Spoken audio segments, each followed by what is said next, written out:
I thought my sister Rachel just needed a weekend away. She'd been exhausted from her activism work, always fighting for others, never resting. But when she didn't come home from her camping trip, we searched for weeks and found nothing. 12 years later, a flood unearthed a silver locket near the riverbank, etched with words that made my blood run cold. Don't look for me.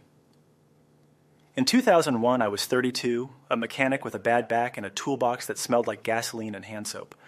I was living in Salem, Oregon, renting a one-bedroom behind a bakery that started kneading dough at 4 in the morning. The sound used to wake me at the same time every day, and I liked it. Steady, predictable. After 1989, I'd come to prefer anything steady over anything exciting. I carried Rachel with me everywhere. That's not metaphor. I kept a photo in my wallet of the two of us by the Santiam River the summer before she disappeared, her laughing, head thrown back, the brim of her hat cocked at a goofy angle. She'd been 26, full of energy, an organizer with a little group called Ground Clear, who set up tables at farmers markets and knocked on doors to talk about clear cutting. Rachel always smelled faintly of cedar and peppermint. She loved arguments and mango ice cream and a scruffy mutt named June. When she told me she was taking a solo camping trip to clear her head and write, I didn't argue. I was 20 at the time and too sure of things. She left a note on the fridge for our mom. Back Monday, saved me a slice of pie, and headed out in her old Subaru with a bright green tent and the cooler we still had from our dad. Monday came and went. Tuesday too. By Wednesday, when her boss called to ask if Rachel was sick, Mom's hands started shaking. We went to the Cascades and found her car at a gravel pullout under the pines, windows up, doors locked. The tent was gone. So were her boots and her little thermos with ground coffee inside.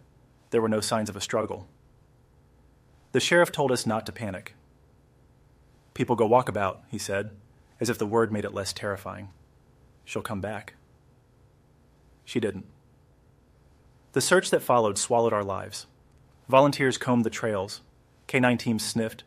Helicopters scraped the sky.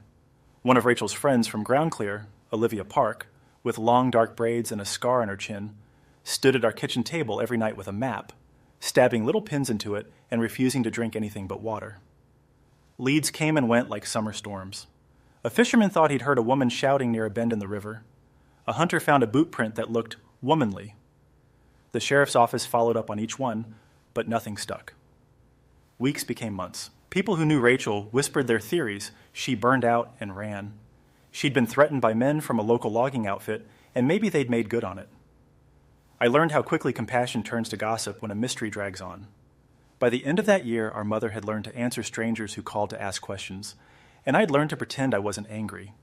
I was angry at myself for not insisting on going with Rachel that weekend, angry at the sheriff for shrugging, angry at Olivia for talking to the press in a way that made my sister sound like a saint when she'd always insisted she was just a person trying to do her part. I was angry at Rachel most of all for leaving. Time is a terrible eraser, and it's also a good editor. It smoothed out the sharpest edges of grief and left the stubborn ache. I met someone, almost married her, then didn't. I took night classes in small engine repair. I sold the Subaru with the key Rachel used to twirl around her finger. But I never stopped checking the side of the road when I drove through the mountains, scanning for a flash of green tent fabric the store might have discontinued. Then came February 2001, when snowmelt and rain swelled the Santiam and turned it into a roaring brown animal. 2 days after the water receded, a volunteer cleanup crew from the church in Mill City stepped along the riverbank with trash bags. One of them, a nurse named Emily Rivera, was wearing rubber gloves. She told me later that something glinted in the silt. She brushed away pebbles and mud and found a silver heart-shaped locket on a short chain. When she pried it open, there was nothing inside. But scratched across the front in stiff capital letters were 4 words: "Don't look for me." The sheriff's office called me because the locket matched photos we'd given them in 1989. Rachel's everyday necklace, the one our father had sent on a Christmas he couldn't afford to come home.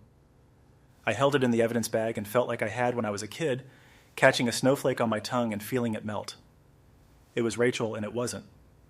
It was cold. It was heavy. The words made something inside me collapse. Don't look for me. How many times had I told myself not to keep digging? How many times had I pulled over anyway? We got a little time with the locket before they sent it off for analysis. I took it to our mother's house and watched her hold it like a bird with a broken wing. She didn't cry. She read the words out loud once and then whispered, "Oh, baby," as if Rachel was in the next room and had done something silly like drop a plate.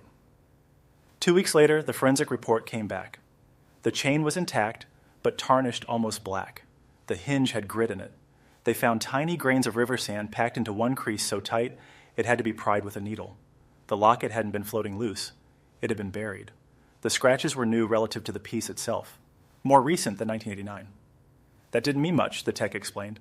Scratches can look newer because they reveal bright metal that oxidizes differently from the old surface. But she added something that made my scalp prickle. The depth of the engraving suggests it wasn't done in a hurry. What had we been doing for 12 years? Hurrying? Crossing out the days. Stuffing flyers into mailboxes. Carrying 2 cells worth of grief. After the call, I went for a drive. I took the familiar stretch of Highway 22 into the trees and pulled off where Rachel's car had sat all those years before. The pullout hadn't changed much. Same low wooden barrier. Same rusted sign with bullet pocks. People had come and gone. Teenagers with weed. Campers with coolers. Hunters with orange vests. But the place felt like its own character. Watching and keeping secrets. I turned off the engine. I didn't mean to speak out loud, but I did. "Rach," I said, and my voice sounded like it belonged to someone else. "What do you want me to do?"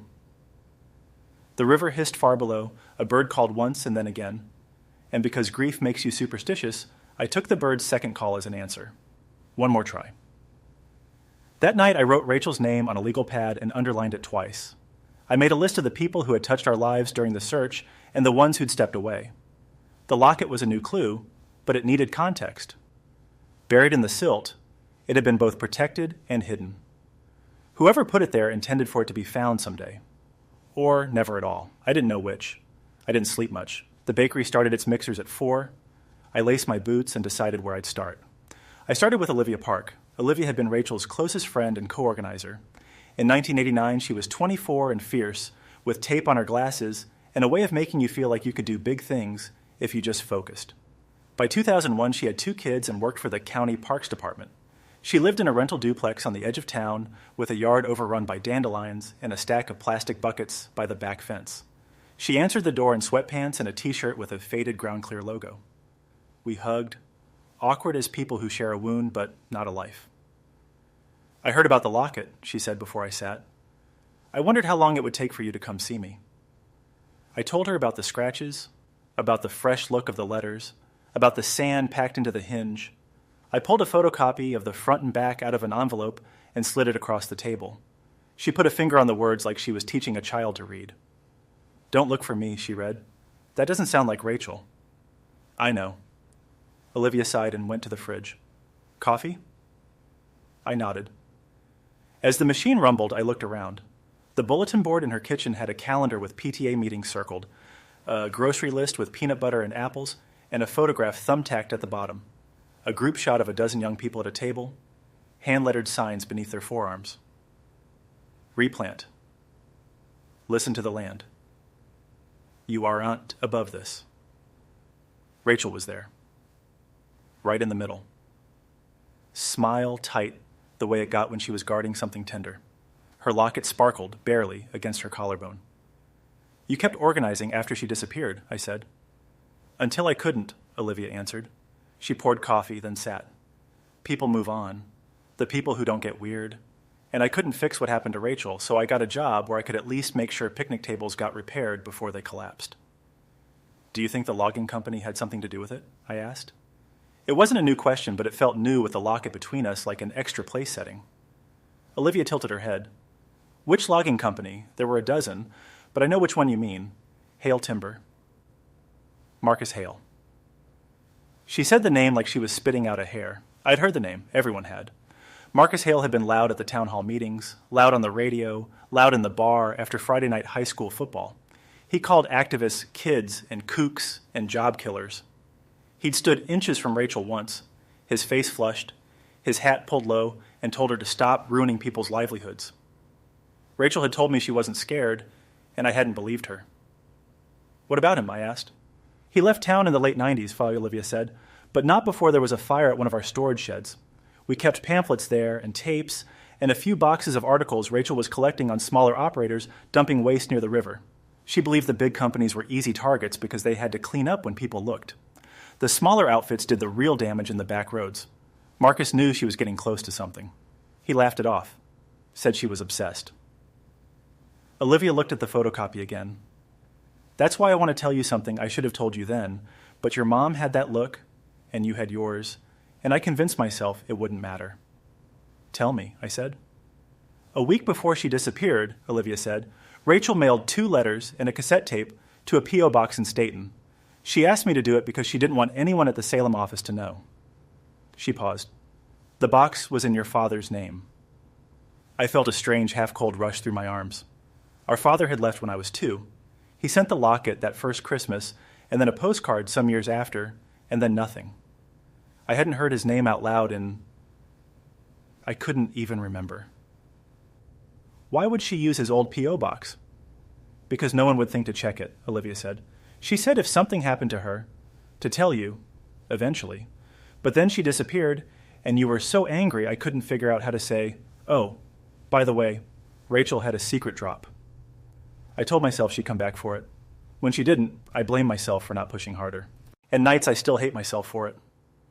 I didn't know what to do with my face, so I put both hands around my coffee mug and looked into it like it had a compass at the bottom. Do you know the number of the P.O. box? I wrote it down years ago. I'll find it. Olivia got up, rifled through a drawer, and pulled out a dog-eared index card. She slid it to me. Box 713. The Staten post office sat just off the main drag, a squat brick building with a flag snapping on a short pole. The clerk behind the counter was a woman with gray curls and eyes that missed nothing. When I told her I was trying to renew access to an old box that might still receive mail for Thomas Cole, our father, she made a face like she was rearranging the past in her head. That box was closed out a ways back, she said, but if anyone forgot to switch the forwarding, mail would have been returned to sender. She pecked at her keyboard. And if something was unclaimed at the time of closure, we might have sent it to the dead letter office. She paused. But sometimes things fall behind cabinets. You'd be surprised. She let me check the bank of empty boxes with a small flashlight while she helped another customer. It felt like trespassing and like prayer. Halfway down, I saw something thin and rectangular lodged against the back wall under a lip of metal. I reached in with 2 fingers and caught the corner of an envelope. Carefully, like pulling a splinter, I worked it free. It had a stamp and a postmark from August 1989 and my father's name and the box number in Rachel's neat hand. The paper was water-stained along one edge. It must have slipped and been wedged there for years. The clerk looked it over and pursed her lips. Technically, she said, I should send that to dead letter, but sometimes our hands do what our hearts mean. She pushed it back to me. If it's a love letter, you didn't hear that from me. My hands shook as I slid my thumb under the flap. Inside was a single sheet of notebook paper, folded into quarters. The first line stopped my breath. Ethan, if this doesn't make sense yet, it will. If it never gets to you, I'm sorry. She'd addressed it to me through our father's box. She didn't know I'd ever see it. The rest of the letter was short. She wrote that she'd been following a trail that led to a bend in the river near a decommissioned access road. Someone had been dumping barrels at night. She suspected a subcontractor, but the invoices were being masked through a shell company. She wrote that she'd planned to meet a source at the campground that weekend. She wrote, if I don't come back, check the riverbed by the old alder stump where we fished with Dad. There's something there that shouldn't be. I walked out into the sun feeling like I had 2 sets of bones, one from before the letter and one after. The world looked bright and ordinary. A man tying a tarp in the back of a pickup, a child licking blue ice off a popsicle, a dog making that little half-sneeze sound dogs make when they're excited. My phone was heavy in my pocket. I called Olivia from the sidewalk. She wrote to me, I said, through the box. There's a place she wanted checked. I'll come with you, she said. We drove east that afternoon, back toward the river that had taken and then given. The old campground was still open, but quieter than it used to be. Fewer voices, fewer families. We parked and followed the trail that ran down to a bend where the water calmed itself after rushing across rocks. There was the alder stump, gnarled and gray and somehow still itself. I remembered sitting on it as a kid while Rachel threaded my hook because I hated doing it. We took off our shoes and rolled up our jeans and walked into the cold water, feeling with our feet. It could have been nothing but an act of grief, a ritual. But sometimes grief is also a kind of intelligence, taking you where the logic leads even if you can't explain how. 2 yards out, my toes hit metal. "Here," I said, and Olivia splashed to me. Together we crouched. The water was clear at that spot, which meant we could see a perfect oval of dull gray under a thin sheet of pebbles. It was a shallow trench ringed with stones, like someone had tried to hide the outline of a tin syrup can. We moved pebbles by hand until Olivia's nails scraped something. "Careful," she warned. We worked a small lid free, and then the canister itself. It came up like a stubborn tooth. We carried it to the shore and sat in the sun, dripping. The canister had once been bright, maybe used for paint thinner. The top had been sealed with rubber cement and then wrapped in a strip of inner tube, as if whoever sealed it had wanted it waterproof but not permanent. I glanced at Olivia, then peeled the rubber and twisted. The lid stuck and then gave all at once, releasing a smell like old, clean metal. Inside was a Ziploc freezer bag. Inside the bag were two things: a small microcassette wrapped in wax paper and a folded document rich with carbon copy lines. The document was an invoice. Hale Timber Corporation paying Mill Creek Disposal for transport of non-hazardous material, signed by a man named Peter Lowe, someone I didn't know. The carbon copies suggested duplicates had been made. The dates matched the months before Rachel disappeared. The totals were large. The dump sites listed weren't official. "My God," Olivia whispered. She found it. We didn't have a microcassette player. Those were the small tapes used in answering machines. But the county library had one for public use because someone donated old equipment for researchers. The librarian, an older man named Frank with a comb-over that didn't hide much, raised an eyebrow when I asked. "Throwback," he said, setting it on the desk.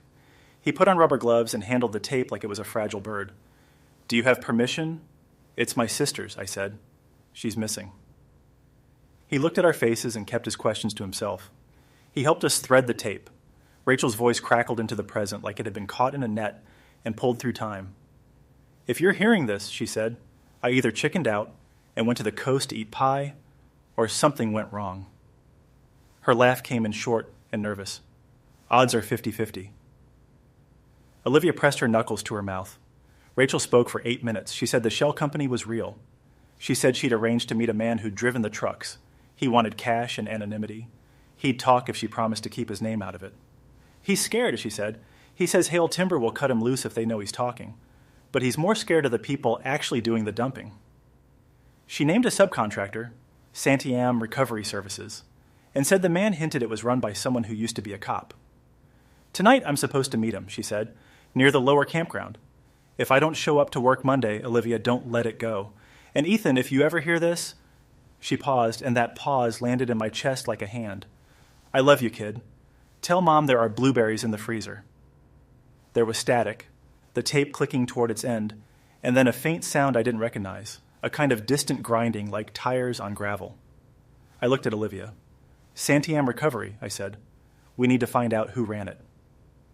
We started with public records. The business registry showed Santiam Recovery Services, LLC, dissolved in 1991. The listed manager was Peter Lowe, the same name on the invoice, and the mailing address was a P.O. box in Lyons. I called the sheriff's office and asked for records related to the company. The woman who answered transferred me twice. Finally, a deputy named Cy Daniel McCready picked up. "I remember the name," he said. "Small-time operator. Towed cars. Hauled junk. Cleaned up after accidents on the logging roads. We had them on call a few times." "Did they ever get in trouble for dumping?" "Not that I recall," he said. "But I wasn't in charge then. Why the interest?" "My sister mentioned them. Rachel Cole." There was a pause. "I'm sorry for your loss," McCready said automatically, then stopped as if the routine words had tripped him. "What do you need from me?" "Peter Lowe," I said. "Do you know where he is?" "Dead," McCready said. "Car wreck in 92 south of Eugene." That left Marcus Hale. In the years since Rachel's disappearance, Hale Timber had downsized and then moved operations to Montana. Marcus himself, I learned from a newspaper archive, had opened a small mill in Idaho. I almost let it go there. A man with his money didn't answer calls from strangers with old grief. but I had a tape and an invoice and a new kind of anger that wasn't hot but was persistent, like water finding its way. I dialed a number listed in an article. A receptionist answered and asked who was calling. "Ethan Cole," I said. "It's about an old Oregon matter." She put me on hold for so long I had time to notice the patterns in the carpet and wish I'd eaten lunch. Then a man picked up. "This is Marcus." His voice was lower than I imagined, rasped by cigarettes or life. I told him who I was. I expected him to deny he remembered Rachel. Instead, he said, "I remember, like he'd been waiting for this call since 1989. There was a scrape, maybe of a chair on concrete." "I didn't hurt your sister." "I didn't say you did." "You didn't have to." He exhaled. "I was a hothead, Mr. Cole. I said things. I wanted to shut them up. But the company, we didn't dump. We hired people for trash, scrap, sometimes awful. We didn't ask questions we didn't have to if the prices were low." He hesitated. "I know about Santiam Recovery. You hired them. More than once. They were cheap. Lowe was good at making problems go away." "Lowe is dead," I said. "Most of us are, one way or another." Marcus chuckled without warmth. "Look, if you're thinking I arranged your sister's disappearance, you're wrong. But I'll tell you something no one wanted to hear back then. Your sister scared people who weren't used to being scared. Not because she yelled, because she was nice and relentless, and she kept receipts." He cleared his throat. "Pete had a partner. He wasn't on any paperwork. Went by Tommy Beck. Used to be a cop. He knew how to make records vanish." The name made the back of my neck prickle. I'd seen it recently. "Where?" It took a few seconds before I had it. On a library book plaque, a donor list. Thomas Beck, with a date next to it. This year. It was a common name, but my instinct rejected coincidence. I thanked Marcus and hung up. The phone book had 3 Becks in the area. The second number reached a woman who said in a patient voice that Professor Thomas Beck taught environmental policy at the university in Corvallis and only used that phone for emergencies. She gave me his office number. It took 2 days to reach him. When he picked up, his voice was smooth, the kind that had lectured in halls with good acoustics. I told him my name and what I was calling about. Silence stretched. Then he laughed. Not a gleeful laugh, a resigned one. "Mr. Cole," he said, "you are 30 years too late." "What does that mean?" "It means the river already washed away what you're trying to hold." I drove to Corvallis that afternoon. The campus hummed with students and bicycles and birds. Beck's office was on the 3rd floor of a brick building that smelled like chalk and old coffee. He was in his 60s, compact, hair gray at the temples in a groomed way. He shook my hand with a grip that said he'd learned to look people in the eye and convince them. "I know why you're here," he said. "You think I'm connected to a company from your past? You think I was one thing and then shed my skin and became another. Both are true." He closed the door. "In the late 80s, I worked as a consultant for small operators. You could call me a fixer. I'm not proud of it. I justified it as helping local businesses survive environmental regulations they couldn't understand. Peter Lowe did the heavy lifting. I kept us legit on paper. Sometimes that meant using the river. It was how things were done before people started looking." "And Rachel looked," I said. "She did," he said softly. His eyes went to a framed map of the watershed on his wall. "She came to me a week before she disappeared. Did you know that? She'd followed invoices back to me even though my name wasn't on them. She sat in that chair and asked me to help her protect the river. Not to ruin me, but to do the right thing. She had this way of speaking that made you feel like you were the person you wanted to be." "What did you do?" I asked, though I knew. The locket in my pocket was a little weight, dragging me toward the answer like an anchor. "I told her I'd think about it," he said. "Then I called Lowe. He said he'd handle it. He always did." "You're telling me Peter Lowe made my sister disappear?" "No," Beck said. "I'm telling you I don't know." Lowe liked intimidation. He believed in fear. I believed in paperwork. That weekend he said he had a driver who would talk to Rachel and get her to back off. He also said if she didn't, he knew places to send problems. Beck rubbed his forehead. If your sister's body had turned up, I wouldn't be sitting here. But she didn't. And that has kept me awake on and off for 12 years. Why didn't you come forward when she went missing? My voice surprised me. It didn't sound like anger so much as exhausted. Because I didn't believe the police would stop with me, he said. Because Peter told me to keep my mouth shut. Because I had a 5-year-old and a mortgage and a flimsy moral spine. I reached into my pocket and placed the folded carbon copy on his desk. He read it and went still. I know the driver Rachel was supposed to meet, he whispered. Marcus Hale has pushed us to use him. A cousin or a friend, I don't remember. The driver was soft, always sorry. He called me after that weekend and said he hadn't gone to the campground because someone scared him off. Someone told him Rachel had protection. He didn't know who. Beck's eyes met mine. Your sister was smart. She was careful. What if she staged her own absence long enough to force someone's hand? I thought of the locket buried on purpose. What do you mean? Suppose she hid, for a day, maybe 2, long enough for people to panic and show their cards. If she was alone, she would need a place to wait, and a message to keep you away so you wouldn't interfere. Don't look for me. Beck swallowed. I didn't kill your sister. I didn't see her after she left my office, but I think she might have made a plan she couldn't complete. Why? I asked. Because Lowe panicked, he said, and when violent men panic, they make messes you can't mop up. He called me late Sunday and said, "It's done. Don't ask questions." I left the office in a fog. It was the worst kind of almost truth, a shape behind a curtain. I called Deputy McCready from the parking lot and told him what I'd learned. He asked me to come in the next day to make a statement.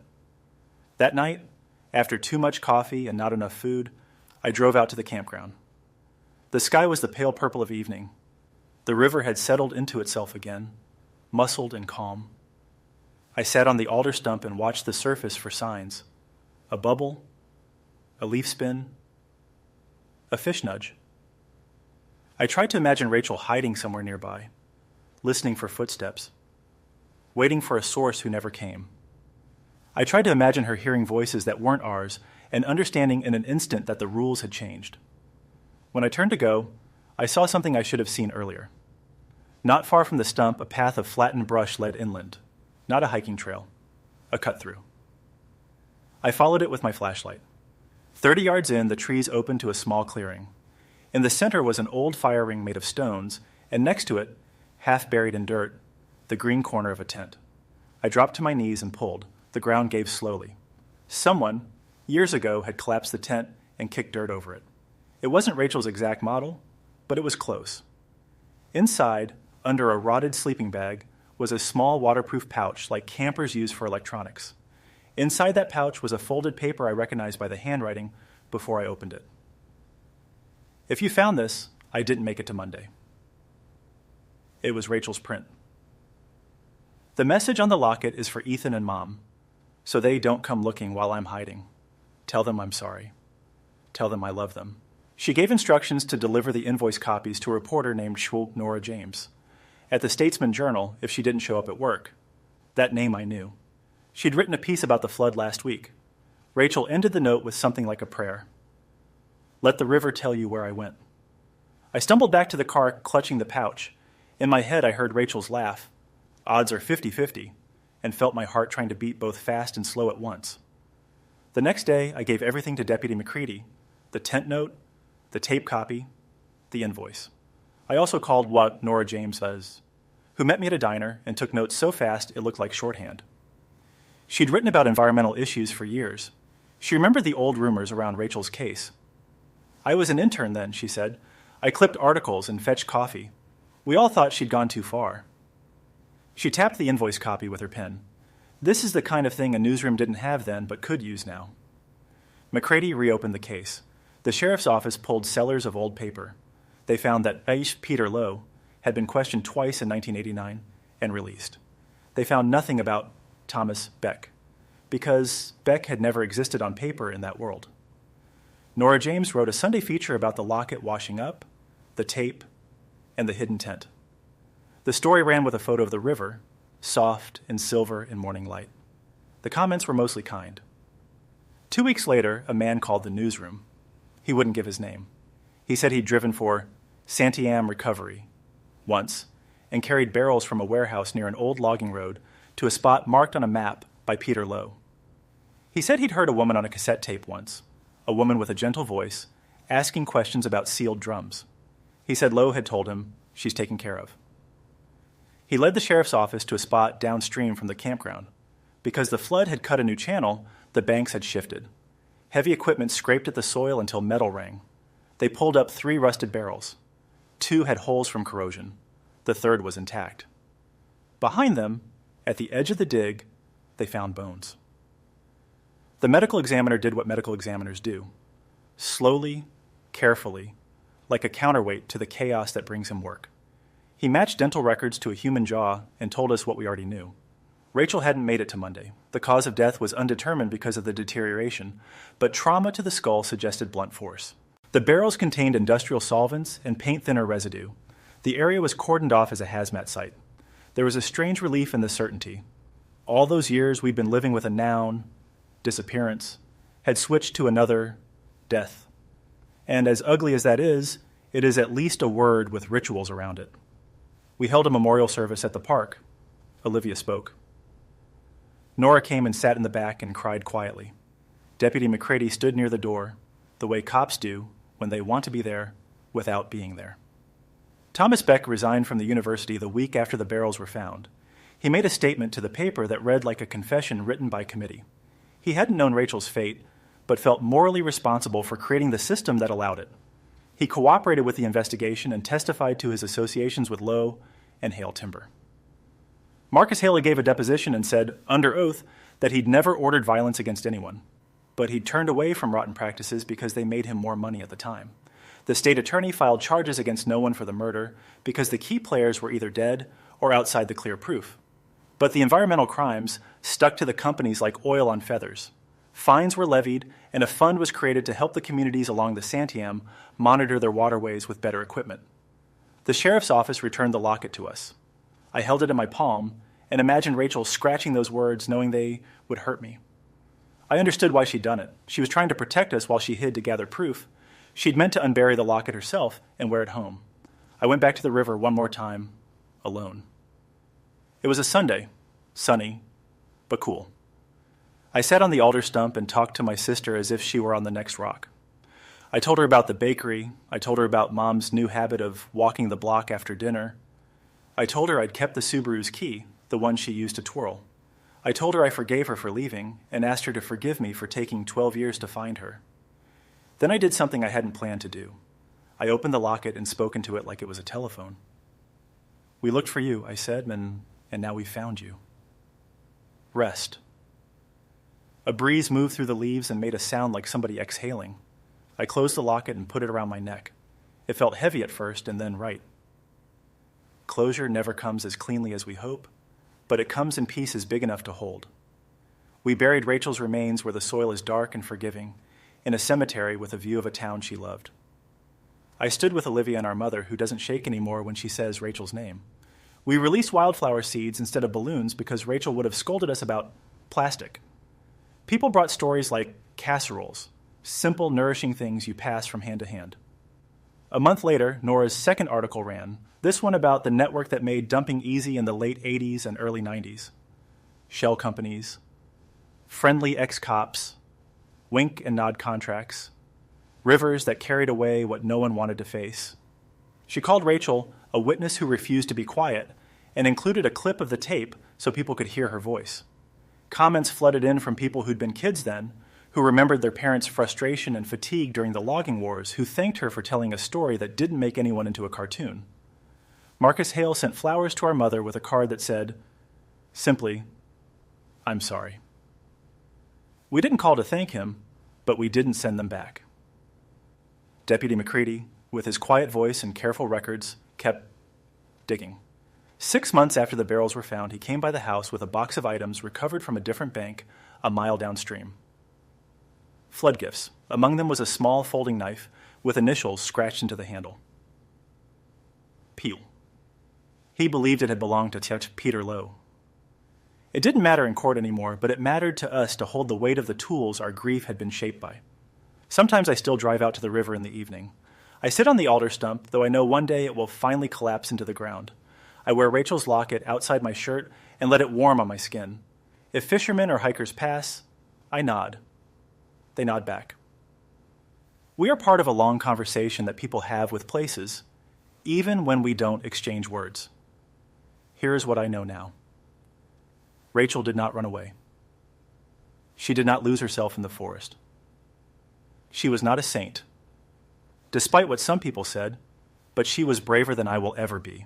She made a plan that would have worked if not for the way fear hardens some people and turns them mean. She etched words on a locket that were meant to keep us safe for one long weekend and ended up echoing for a dozen years. And I know this too, the clue we needed was always right where love had been the year before. By the river where our father showed us how to let a line out slowly so it wouldn't snarl, where Rachel taught me to bait a hook even though she knew I hated it. She left the answer in the one place she trusted to hold it until we were ready. The day after we buried her, I opened a small bakery box on the kitchen table and found 4 blueberry muffins. Olivia had left them with a note. For breakfast and remembering. I broke one in half and gave the bigger piece to Mom. We ate and didn't talk much. Grief, like sweetness, fills your mouth and makes words harder to form. A week later, I received a letter forwarded from the state and post office. The envelope had been sitting in a bin, unclaimed, for who knows how long. Inside was a check for a modest amount, a leftover payout from a class action settlement against one of the dumping companies. There was also a typed line, for Rachel's scholarship fund. I hadn't said anything to anyone about creating one, but the moment I saw those words, I knew exactly what we'd do. We set up a small scholarship in Rachel's name at the community college for students studying environmental science and public policy. The first recipient was a young woman with calloused hands and a shy smile who wrote in her application that she wanted to protect the places that have protected me. In her thank you note, she quoted something Rachel had said on the tape, "We're all part of this, whether we like it or not." The scholarship hasn't changed the world. It's not supposed to. It's a way of saying we stayed, we looked, we listened to the river. I tell this story now for the people who loved someone who disappeared and for the people who gave up on them because they thought giving up would hurt less. I tell it because the clue that solved our mystery wasn't miraculous. It was 4 words scratched with a steady hand, and a canister someone hid with care, and a letter caught in the back of a post office box. It was a flood that rearranged the bank and a volunteer with gloves. It was Olivia's drawer with an index card in it, and a librarian with an old tape player, and a deputy who believed me when I said the past was still talking. It was my sister, the way she keeps showing up in the stories we tell, even now, even when the truth is finally less a secret than a scar. If you were me, angry, tired, and still listening, would you have kept looking after reading a locket that told you not to? Subscribe if you believe every truth eventually surfaces.